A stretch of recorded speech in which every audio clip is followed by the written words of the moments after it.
আমার নবী যুদ্ধে যাওয়ার পথে হঠাৎ করে একটা মহিলা নবীর কাছে আয়েশা বলতেছে, ইয়া রাসূলুল্লাহ, ইয়া হাবিবাল্লাহ, নবী গো, ও নবী, আপনি কোথায় যান? বলে যুদ্ধের ময়দানে যাব।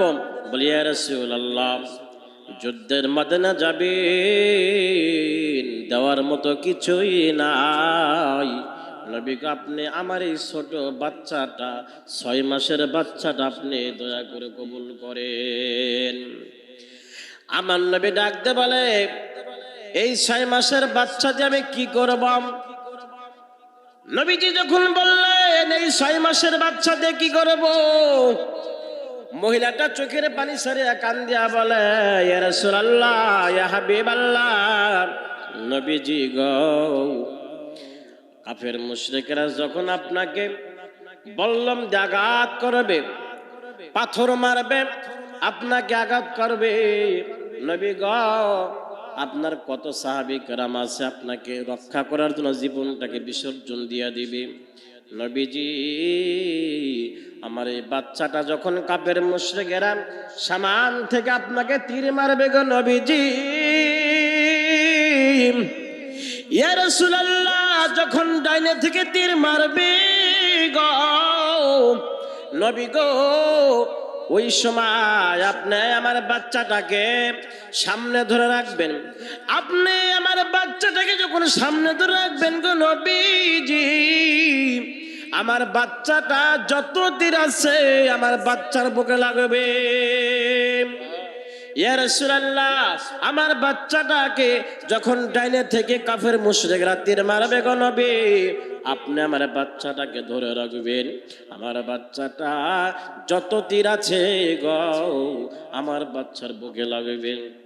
ইয়া রাসূলুল্লাহ, যখন বাম থেকে তীর বললাম আঘাত করবে, নবী আঘাত যখন করবে, ইয়া রাসূলুল্লাহ, যখন আঘাত করবে বাম দিক থেকে, তখন আপনি বাম দিকে আমার এই সন্তানকে ধরে রাখবেন গো নবীজি। আমার সন্তানের বুক জাররা জাররা হয়ে যাবে, কিন্তু গো নবী, আমার কোনো আপত্তি নাই, আমার কোনো আপত্তি নাই। নবী গো, আমার জীবনটা একটাই সার্থকতা হবে, আমার সন্তানটা আমি আমার নবীর প্রেমে মহব্বতে ভালোবাসায় জীবন দিয়ে দিলাম। কোন সুবহানাল্লাহ। আমার নবীর প্রেমে ছোট মাসুম বাচ্চাটাকে কুরবান কুরবান কুরবান। এ আশিক রাসূল ভাইরা, আজকে এখানে এমন একটা আয়োজন করেছেন আমার ভাই মামুন, যে আয়োজনটা প্রত্যেক বছর করেন। এ সিলেটবাসীর ভাইরা রে, এই আয়োজনটা সবাই করতে পারে না, সবাই করতে পারে না। নবীর মহব্বতে জীবনটা দিয়ে দিবা, নবীর মহব্বতে কুরবান হয়ে যাবা।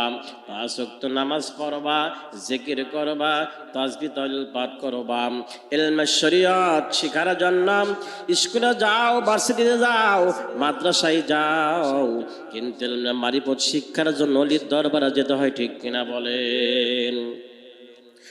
ওলির দরবারে যেতে হবে। কেমন দরবার, কেমন দরবার! ওলিদের কাছে গেলে আল্লাহ চেনা যায়, নবী চেনা যায়, আল্লাহ চেনা যায়, নবী চেনা যায়। ওলিদের কাছে গেলে আত্মশুদ্ধ হয়, ওলিদের কাছে গেলে নিজকে নিজে চেনা যায়, ঠিক কিনা বলেন? এখন নিজকে কেমনে চিনবেন, কেমনে বুঝবেন? প্রশ্ন করতে পারেন, আমিও মানুষ, আপনিও মানুষ, কিন্তু মানুষ তো সবাই। এখন আপনাকে কেমনে চিনবেন? আমি আমাকে চিনতে গেলে, আমাকে বুঝতে গেলে, আমাকে জানতে গেলে একজন মুর্শিদে মোকাম্মেলে হাত ধরতে হবে, একজন হক্কানি পীরের কাছে যেতে হবে, একজন পীরের দরবারে যাইয়া আত্মশুদ্ধি করতে হবে। আত্মশুদ্ধি করার জন্য ক্লাস করতে হবে।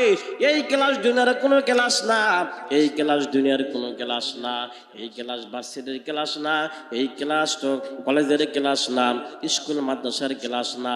এই ক্লাস হইল ওলিদের খানকায় যাইয়া এই ক্লাসটা করতে হবে, যেই ক্লাসটা করলে আমার মুর্শিদ আল্লাহ রাসূলকে চিনিয়ে দিবে, সেই কথা এবং সেই আমলের মধ্যে থাকতে হবে, ঠিক কিনা বলেন?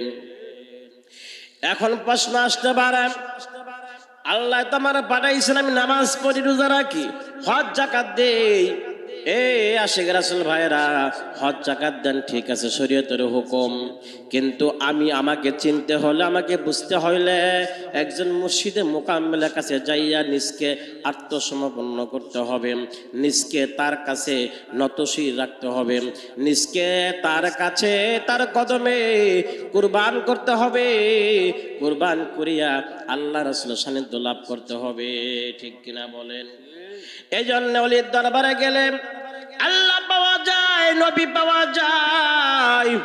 ওলির দরবারে গেলে হালাল হারাম চেনা যায়।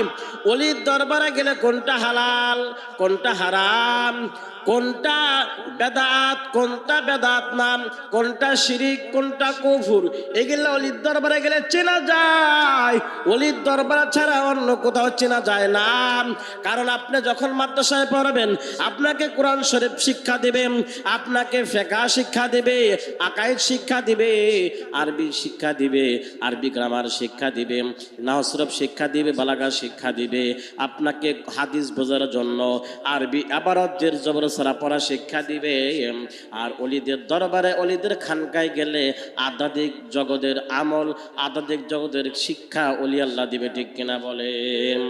এই জন্য শুধু বাংলাদেশে নয়, তাম পৃথিবীতে ওলি আল্লাহর দরবার আছে।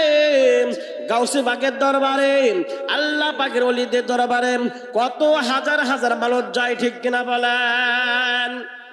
এই যে গাউসে পাকের দরবারে যান, বাগদাদ বাগদাদ, লক্ষ লক্ষ মুসলমান বিধর্মীরাও যায়। খাজা বাবা মঈনুদ্দিন চিশতি রহমাতুল্লাহি আলাইহির দরবারে হিন্দুও যায়, বৌদ্ধও যায়, খ্রিস্টানও যায়, মুসলমানও যায়। কেন যায়? ওলিদের দরবারে গেলে মানুষ শান্তি পায়, শান্তি পায়। ঠিক কিনা বলেন?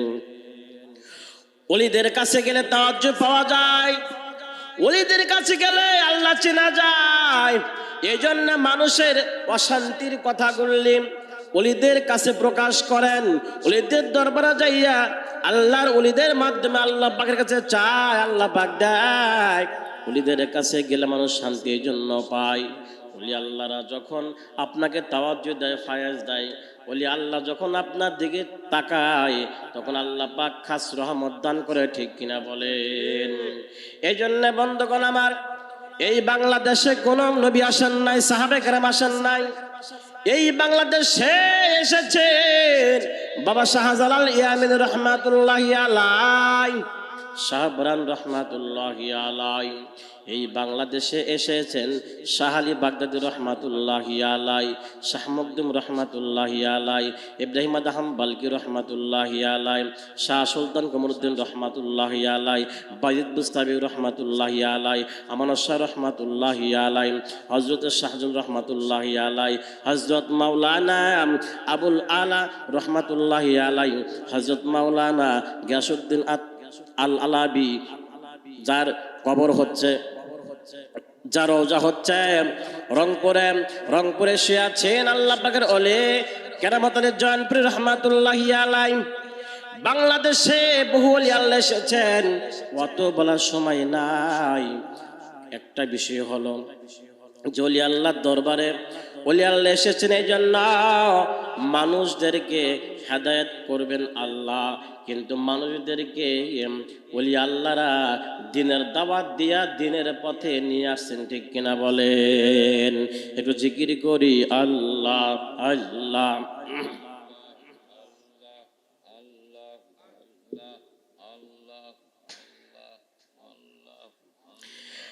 ওলি আল্লাহ কেমন? ওলি আল্লাহ যদি আমরা মানি রে যুবক ভাই, এ মুরব্বী বাবাজিরা, ওলি আল্লাহ কাকে বলে শোনেন? কারি আব্দুল খালেক রহমাতুল্লাহি আলাইহি। এই কারি আব্দুল খালেক রহমাতুল্লাহি আলাইহি, কারি আব্দুল খালেক মিসরি রহমাতুল্লাহি আলাইহি পেটের ব্যথা, তিনি গেলেন আল্লাহ পাকের ওলির দরবারে, রওজায় গেলেন। যাওয়ার পরে বলতেছেন, গো আল্লাহর ওলি, আমি তো জানি আল্লাহর ওলিদের দরবারে মানুষ খালি হাতে ফেরত যায় না, ফেরত যায় না। আমি এসেছি, আমার পেটের ব্যথা, মেহেরবানি করিয়া আল্লাহর দরবারে একটু দরখাস্ত করম, আল্লাহ যেন আমার সুস্থ করিয়া দেয়। এই কথা বলার পরে আব্দুল খালেক মিসরি রহমাতুল্লাহি আলাইহি ঘুমিয়ে গেলেন। কিন্তু দেখেন তার পেটের ব্যথা আরো বেশি, কমবে তো দূরের কথা, পেটের ব্যথা আরো বেশি। আব্দুল খালেক মিসরি রহমাতুল্লাহ চিন্তা করলো, না না, পেটের ব্যথা বেশি কেন? এই কথা বলার পরে তিনি আল্লাহ পাকের ওলির মাজারের উপরে 3টা আঘাত করলেন। কয়টা আঘাত করেছেন? 3টা আঘাত করেছেন। এই 3টা আঘাত করার পরে আল্লাহর ওলি আব্দুল খালেক মিসরি ঘুমিয়ে পড়লেন। ঘুমের ঘরে স্বপ্ন দেখেন আল্লাহ পাকের ওলি জুনদুন মিসরি রহমাতুল্লাহি আলাইহি রওজা থেকে যখন উঠলেন, উঠার পরে বলতেছে, আব্দুল খালেক রে, ও আব্দুল খালেক, এত চিন্তিত কেন? বলে, আপনি কে বা কাহারা চিনি না, জানে না। বলে, আব্দুল খালেক, আমাকে চেনার দরকার নাই, দেখ আমার পিঠটা, দেখ পিঠে চাদরটা সরে দেখে 3টা আঘাত পিঠে লেগে গেছে। এই আমার আশেখ রাসূল ভাইরা, যখন পিঠে আঘাত দেখছেন 3টা, বলে আপনার পিঠে আঘাত কেন? এরা আব্দুল খালেক মিসরি 3বার আমার আঘাত করেছস। পাও 2টা জপটায় ধরে বলে, আল্লাহর ওলি আমাকে মাফ করিয়া দেন, আমাকে মাফ করিয়া দেন। কেন কেন কেন? বলে, আমি তো আপনার রওজাতে এসেছিলাম, কোরআন তেলাওয়াত করেছি, মধুর সুরে কোরআন তেলাওয়াত, আপনার কাছে এসেছি রোগ থেকে মুক্তি পাওয়ার জন্য। আল্লাহ পাকের ওলিদের কাছে মানুষ আসে দুঃখ বেদনা লাঞ্ছনা লইয়া, কিন্তু আমার পেটের ব্যথা আরো বেশি হয়ে গেল, এই জন্য আমি আপনার রওজার উপর আঘাত করেছি 3বার। এর আব্দুল খালেক মিসরি, যখন তুমি কোরআন তেলাওয়াত করতেছিলা, তখন তোমার কোরআন তেলাওয়াত এত মজা লাগছে, এত ভালো লাগছে, এই জন্য আমি আল্লাহ পাকের কাছে আজিজি করেছি, আল্লাহ পেটের ব্যথা আরো বেশি করিয়া দাও। এই জন্য জানি ওলি আল্লাহদের কাছে কোরআন তেলাওয়াত ভালো লাগে, ভালো লাগে। এর আব্দুল খালেক মিসরি, যদি পেটের ব্যথা না থাকতো রে, কোরআন তেলাওয়াত করতা না। এই আব্দুল খালেক, আমার সাথে ওয়াদা কর, মৃত্যুর আগ পর্যন্ত তুই আমার রওজার পাশে আইসা পবিত্র কুরআনুল কারীম প্রত্যেক মাসে মাসে একবার করে তেলাওয়াত করে আমার শোনাই দিবা। আব্দুল খালেক মিসরি রহমাতুল্লাহি আলাইহি বললেন, হ্যাঁ ওয়াদা করলাম, ওয়াদা করলাম, আল্লাহ পাক যেন আমাকে সুস্থ রাখে। এই কথা বলতে দেরি, তিনি পাওটা ধরবে, এই মুহূর্তে দেখে আল্লাহর ওলি নাই অদৃশ্য হইয়া গেছে। আল্লাহ পাকের ওলিরা এক জায়গায় থেকে তামাম পৃথিবী ঘুরতে পারে, ঘুরতে পারে। আল্লাহ পাকের ওলিদের এমন ক্ষমতা আছে না নাই? যেরকম আছে না নাই? বন্ধুগণ আমার, ওলি আল্লাহদের শান কেন গায় জানেননি? ওলি আল্লাহর সম্মান গাইলে আত্মা শুদ্ধি হয়, আত্মার মধ্যে মহব্বত আসে। এই দুনিয়ার মহব্বত থাকবে না, দুনিয়ার ভালোবাসা থাকবে না। ছেলে মাকে ভালোবাসে, মা ছেলেকে ভালোবাসে, বাপ ছেলেকে ভালোবাসে, ছেলে বাপকে ভালোবাসে। কোথায় ভালোবাসা যাবে? মৃত্যুর পরে আপনার নিঃশ্বাসটা বন্ধ হয়ে যাবে, আপনার ছেলে মেয়ে কাজ আসবে না, ঠিক কিনা বলে? ছেলে মেয়ে কাজ আসবে না, কাজ আসবে না। এ সিলেটবাসীর ভাইরা, বৈরাগীর ভাইরা, আপনি দুনিয়া থেকে বিদায়, বিদায়। আপনি আজকে বিদায় হয়ে যাবেন, কালকে সকালবেলায় দেখবেন আপনার ছেলে মেয়েরা জমি জমা নিয়ে বিল্ডিং নিয়ে বাগাবাগি শুরু করবে, দাও দাও তাড়াতাড়ি আমার আব্বার কবর দিয়ে দাও, তাড়াতাড়ি করো, গোসল দিয়ে দাও, দাফন কাফন তাড়াতাড়ি করো। আমরা বাবার জমি জমা গুলি, বিল্ডিং বাড়িঘর ব্যাংক ব্যালেন্স গুলি বাগাবাগি করব, একটুবার চিন্তা করলো না জীবনের তোরে বাবা বিদায় কবরে গেল, ওই কবরে শাস্তি হবে না, জান্নাতের বাতি জ্বলবে। একটাবার চিন্তা করলো না রে বাবা, যেই ছেলে মেয়েদেরকে এত মহব্বত করো, এত ভালোবাসো, একটা ছেলেকে আলেম বানায়া দাও, কাল কিয়ামতের ময়দানে ওই ছেলেটা তোমার জন্য সুপারিশ করে আল্লাহর জান্নাত দিয়ে দিবে, ঠিক কিনা বলেন? একটা ছেলেকে আলেম বানাও, একটা বংশের মধ্যে একটা আলেম বানাইলে আলেম, আল্লাহ পাক বলবে কি রে আলেম জান্নাতে যা, আলেম বলবে আল্লাহ জান্নাতে যাব না। কেন যাবা না? বলে আল্লাহ তুমি না 14 জন ব্যক্তিকে জাহান্নামে ওয়াজিব করেছিলা। বলে হ্যাঁ আল্লাহ, আমার ওই 14 জন ব্যক্তিকে জাহান্নাম থেকে নামটা কাটাইয়া দাও, নামটা কাটাইয়া দাও, নামটা জান্নাতে লিখিয়ে দিয়ে দাও। আল্লাহ বলবে যাও যাও, আমি তোমাকে অধিকার দিলাম। আমার বন্ধুগণ, আশিক রাসূল ভাইরা, একটা আলেমের কত দাম, একটা হাফেজের কত দাম। যে হাফেজ 30 পারা কোরআন 6666টা আয়াত তিনি কলবের মধ্যে নেয়া, তিনি কোরআন বাহী গাড়ি হইয়া দেশ বিদেশে ঘুরে আল্লাহ নবীর সম্মান গায়, আল্লাহ নবীর সম্মান গায় এবং দেশে দেশে ঘুরেন।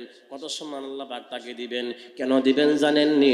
আল্লাহ পাকের ওলিদের সহবতে থাকলেন, আল্লাহ পাকের ওলিদের মহব্বতে থাকলে, ওলিদের দরবারে গেলেন, আল্লাহ পাকের একজন ওলির সঙ্গে সহবতে থাকলেন, আল্লাহ পাক বলে ওলির সহবতে যখন বান্দা তুই থাকোস, আমি আল্লাহ তোমার ওলির মতো বানিয়ে দিলাম। একে জামানা সহবতে বা আউলিয়া, সহবতে সাতরাতে বেরিয়াম। এক জামানা সহবতে বা আউলিয়া, বেহুদারজ সাদ সালা তৌরাতে বেরিয়াম। আশকেরাম মিল্লাত মাযহাব খুদাওয়াস, আশকেরা মিল্লাত মাযহাব জুদাস। আল্লাহ পাক বলে বান্দারে, যখন তুমি আমার আশিক হইয়া যাইবা, আমি আল্লাহ পাকের প্রেমিক হইয়া যাইবাম, কিন্তু এমনে না এমনে না, আমি আল্লাহ পাকের প্রেমিক হইতে হইলে, আশিক হইতে হইলে ওলির সঙ্গ ধর, ওলির মহব্বত ধর, ওলির ভালোবাসা হাসিল করো, ওলির দরবারে যাও। ওলির দরবারে গেলে আমি আল্লাহর পরিচয় পাইবাম, ওলির দরবারে গেলে আমি নবীর পরিচয় পাইবাম। ওলির দরবারে গেলে কেন মানুষ পরিচয় পায় জানেননি? হযরতে জুনায়েদ বাগদাদী রহমাতুল্লাহি আলাইহির কাছে আল্লাহ পাকের একজন বান্দা গেলেন, যাওয়ার পরে বলতেছে, ওগো ওলি, আমার জন্য একটু দোয়া করেন, আমি বড় পেরেশানির মধ্যে আছি, আমি বড় কষ্টে আছি। জুনায়েদ বাগদাদী রহমাতুল্লাহি আলাইহি বললেন, যাও যাও রে বাবা, আমি তোমার চাইতে বড় ক্লান্ত পেরেশানির মধ্যে আছি। লোকের ওলির কাছে যায় কেন? দোয়া চাইতে। ক্লান্ত, এরপরে অশান্তির মধ্যে আছি, জোর ঝামেলার মধ্যে আছি, একটু দোয়া করেন। জুনায়েদ বাগদাদী কি বললেন? তোমার চাইতে বড় ঝামেলার মধ্যে আমি আছি। এরপর আল্লাহর বান্দা বললেন, জুনায়েদ বাগদাদী, আপনি তো আল্লাহর ওলি, আল্লাহর ওলি, আপনার কাছে আসছি একটু দোয়া নেওয়ার জন্য, কিন্তু আপনি বলতেছেন যাও, তোমার চাইতে বড় প্রশ্নের মধ্যে আমি আছি। এরে আল্লাহ পাকের গোলাম, আল্লাহ পাকের বান্দারা ওলির দরবারে মানুষে যায় একটু শান্তি পাওয়ার জন্য, আর ওলির দরবার শান্তির জায়গা। হঠাৎ করে আল্লাহ পাকের বান্দা একটু পর আবার আসার পরে বলতেছে, ওগো আল্লাহ পাকের ওলি জুনায়েদ বাগদাদী, মেহেরবানি করে আমার মাফ করিয়া দেন, মাফ করিয়া দেন, আপনার কাছে এসেছিলাম একটু দোয়া নেওয়ার জন্য, কিন্তু আপনি বললেন আমি অত্যন্ত পেরেশানির মধ্যে আছি। ওগো আল্লাহ পাকের ওলি, আমার একটু হাকিকতটা জানাইয়া দেন। হযরতে জুনায়েদ বাগদাদী রাহমাতুল্লাহ আলাইহি বলতেছে, দেখো দেখো, হাকিকত হইল আল্লাহর সাথে ইদানিং সুসম্পর্ক আমার বেশি ভালো না। একদল আসছে, আল্লাহ পাকের ওলি একটু বৃষ্টি দেওয়ার জন্য দোয়া করবেন, আল্লাহর কাছে দোয়া। জুনায়েদ বাগদাদি বললেন, না না, ইদানিং আমার সাথে আল্লাহ সুসম্পর্ক ভালো না, ভালো না, যাও যাও তোমরা ফিরিয়ে যাও। ওলির দরবার আসছে একটু ভালো আসার জন্য, ভালো নিয়ত আসছেন। ওলি দোয়া করবেন, আমার এই সমস্যা, আমার ছেলে হয় না, আমার মেয়ে হয় না, আমার ছেলে কথা শোনে না, মেয়ে কথা শোনে না, একটু দোয়া করে দিবেন, পানি পড়া দিবেন, ঠিক কিনা বলেন? কিন্তু অলির দরবার আসলেন, অলি গো জুনায়েদ বাগদাদিকে বলতেছে, হুজুর বৃষ্টি হয় না, আল্লাহ তাআলা যেন একটু বৃষ্টি দিয়ে দেয়, দোয়া করবেন। তিনি বলতেছেন, না না, ইদানিং আমার সাথে আল্লাহ সুসম্পর্ক বেশি ভালো না। সুবহানাল্লাহ। হঠাৎ করে একটু পরে খাদেমকে বললেন, যাও যাও আমার মাথার পাগড়িটা একটু সুন্দর করে ধুইয়ে দাও, ধুয়ে নেড়ে দাও। একটু পরে মাহফিলে যাব, মাহফিল আছে, মাহফিল করতে হবে, আল্লাহ নবীজির সম্মান গাইতে হবে। হঠাৎ করে আল্লাহ পাকের ওলির খাদেম যখন তার মাথার পাগড়িটা ধুয়ে দিলেন, ধুয়ে যখন নেড়ে দিলেন, নেড়ে দিতে দেরি কিন্তু বৃষ্টি আসতে দেরি না। সুবহানাল্লাহ কইতেন না? নেড়ে দেওয়ার সাথে সাথে বৃষ্টি আসলো। ওই যে যাদেরকে বললেন সম্পর্ক ভালো না, যাও যাও তোমরা চলিয়া যাও, দৌড় দিয়ে আসলেন। ও গলি, আপনারা বলেছেন আমার সাথে সম্পর্ক ভালো না, আপনারা বলেছেন আল্লাহর সাথে সম্পর্ক আমার ভালো না, আল্লাহ বৃষ্টি দিবে না, এখন কেন বৃষ্টি হইল? জুনায়েদ বাগদাদি বলতেছেন, আমি না তোমাদেরকে বলছিলাম আল্লাহর সাথে আমার সম্পর্ক বেশি ভালো না, কারণ আমি বলি একটা, আল্লাহ করে তার উল্টা আর একটা, ঠিক কিনা বলেন? বলে কেমনে কেমনে কেমনে? বলে দেখো, আমি আমার খাদেমকে বললাম, ও খাদেম আমার মাথার পাগড়িটা ধুয়ে লেড়ে দাও, এই কথা বলতে দেরি কিন্তু বৃষ্টি আসতে দেরি না। কিন্তু এখানে প্রেমের খেলা, প্রেমের খেলা, মৌসুকের খেলা। आशिकों का क्या मजा है, मौशुक पूछे पूछे आओ, शाके गुल में क्या मजा है, बुलबुली चे पूछिया। कादर कुदरत तो दार हर से कहिया कोनी, मुर्दा हो रहा जहम तो बख्शी जिंदा हो रहा है बजा कोनी।